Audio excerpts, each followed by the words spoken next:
This is going to be a review for the quiz that you guys are about to take. So you're going to review, take your quiz, and then you're going to get your Chapter 8 test review, and you're going to work on that for the rest of the hour.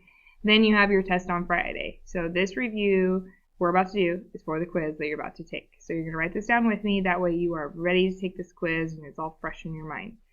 So when you're this says solve the equation, you are trying to get a common denominator. So they all should be a fraction. This one's a fraction, this one's a fraction, this one needs to be a fraction, so you're going to put it over 1. To make a common denominator, you're going to multiply the other fractions by whatever they need. So this one's a 1, this one's an m, this one's an m. This one needs the m, so it is a common denominator, so you're going to multiply the top and the bottom by m.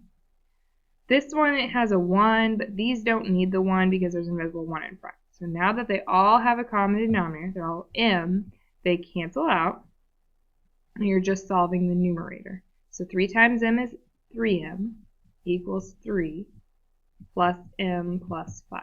So your entire denominator goes away because they're all the same. Now you're just going to solve this like a normal equation. So you're going to keep 3m on the left. On the right, we're going to add like terms. So the 3 plus the 5 are going to be added to become 8. Then I'm going to put the m before. You're trying to get the m's together, so I'm going to subtract m from both sides, but realize that's a 1m, so you're really subtracting 1m from both sides. 3m minus 1m is 2m equals 8. Then you divide each side by 2, and your answer is m equals 4.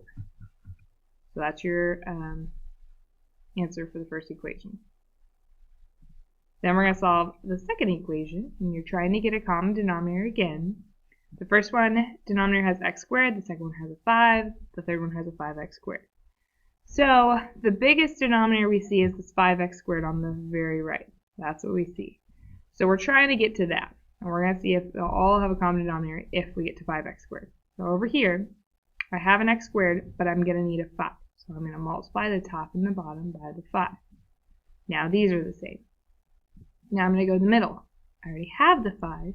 So in order to get the common denominator, I need to multiply this one by x squared on the top and the bottom. Then I have 5x squared, 5x squared, 5x squared, so they're all the same. Okay, so those are all the same, they're going to cancel out. I'm going to have 1 times 5 is 5 equals 1 times x squared is x squared. You can put the 1, you don't have to. Negative 3x plus 1 isn't being added or multiplied. It's not being multiplied by anything, so I'm just going to keep it, bring it down. So, negative 3x plus 1. When you have an x squared, you want to put everything on the x squared side. So since my x squared is on the right, I'm going to move everything on the left to the right. So I'm going to subtract my 5, and I'm going to find the like term, which is over here. It's the constant, so 1 minus 5 are like terms. These are going to cancel, and I'm going to get 0 equals x squared minus 3x. 1 minus 5 is a negative 4. And when you have an x squared, you're going to have 2 answers. So you're going to have to factor this.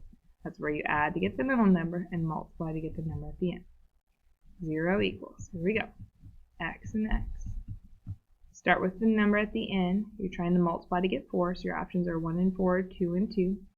Which one would add or subtract to give you a negative 3? And that would be a negative 4 and a positive 1. Negative 4 plus 1 is a negative 3. And negative 4 times 1 is a negative 4. So then, you're going to set those equal to 0. Or you just flip the sign, so it'd be a positive 4 and a negative 1. And then those are your answers. So that's a review of how you solve equations. You got first equation where you only ended up with 1 answer because you just had an x in your answer. In the second equation, you ended up with 2 answers because you had an x squared. You put everything on the x squared side and then factor. So flip your paper over, and you're going to see a review of the graphs. If you're like, oh my gosh, I don't remember how to graph them, we'll look at the front of the room or the back of the room. You'll see all the posters that we made last block day to help you. So this is where you have 3 different things you're finding. You're finding the zeros, you're finding the vertical asymptotes, and you're finding the horizontal asymptotes. You're going to need a graphing calculator. If you don't have one, go grab one. If there's not enough, then I have already told the sub where there's some extra calculators.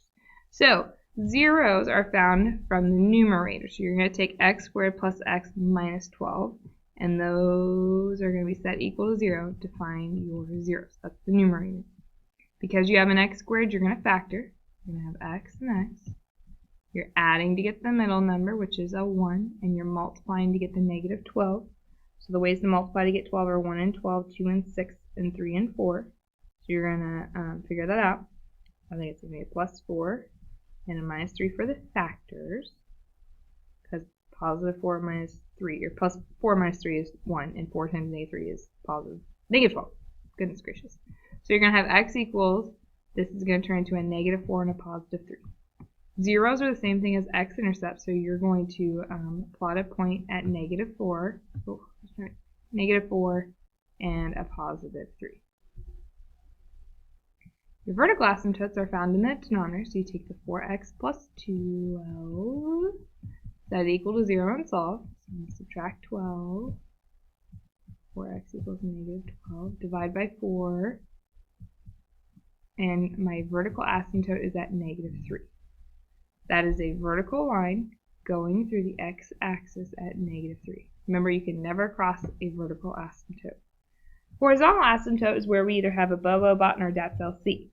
So you need to decide if it's bigger on top, bigger on bottom, or the degrees are the same. So on this one, you have a squared in the numerator. You have an exponent of 1, so the degree on top is 2, the degree on bottom is 1. So it's a bigger on top. So that's B-O-T-N. Bigger on top. The N stands for none, which means there's no horizontal asymptote. So you can pause the video and you can all graph it by yourself. And when you graph it, actually I can show you guys what it's going to look like. Oh. And when you graph it, oh sorry.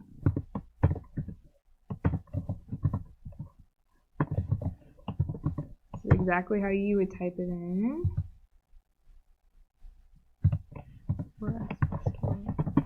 So if you were to graph it on your calculator, you would see it look like this. And you see that there's this invisible line right here at negative 3. You should check that it hits at negative 4. You should check that it hits at 3. And then you would just graph it from there. So it would look like this. If you cross the asymptote, I will count off every single time. Alright, so that's number 3. Number 4 is a little bit different. It's the same process though. Zeros are the numerator, so you're going to take the negative 2x plus 6, set that equal to 0. So I'm going to subtract 6. I only have one x, I don't have an x squared, so you're just going to have one answer. Divide each side by negative 2, and x equals 3. You only have 1 0 on this one. Then you're going to find your vertical asymptote, which is the denominator. You take x minus 2, set that equal to 0. Add 2 to both sides. And there's one vertical asymptote at x equals 2. Then for your horizontal asymptote, it's either the Bobo, Botten, or DATS-LC. So you're going to decide if it's bigger on top, bigger on bottom, or the degrees are the same. The degree on the top is 1. The degree on the bottom is 1. So you have degrees are the same, and that stands for LC. You're going to write y equals, it's going to be a fraction. Take the leading coefficient, the number in front on the numerator, so negative 2. The leading coefficient on the bottom, which is 1. So y equals negative 2 divided by 1 is negative 2. You're going to draw a horizontal asymptote at negative 2. And then you're going to graph it.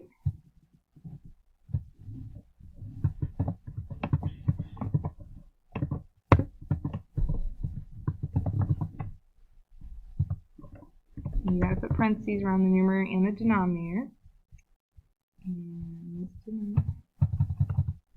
And you'll see that the only place it crosses, this is really hard to see, is at positive 3. Here's my asymptote right there, and you can kind of see my asymptote right here. This one's really zoomed out. So on your piece of paper, you're going to draw part of your graph here and part of your graph down here. Alright, you can't use this on your quiz. The only thing you can use is your graphing calculator and your pencil. If you want the sub to write Bobo, Botten, and DATS-LC on the board, you can. Remember that bigger on top stands for none. Bigger on bottom stands for 0, which means y equals 0 is your horizontal asymptote. DATS-LC is y equals the leading coefficient over the leading coefficient. The sub can write this part on the board for you guys to use on your quiz. Good luck, and when you're done, you'll look on your test review, and your test is on Friday.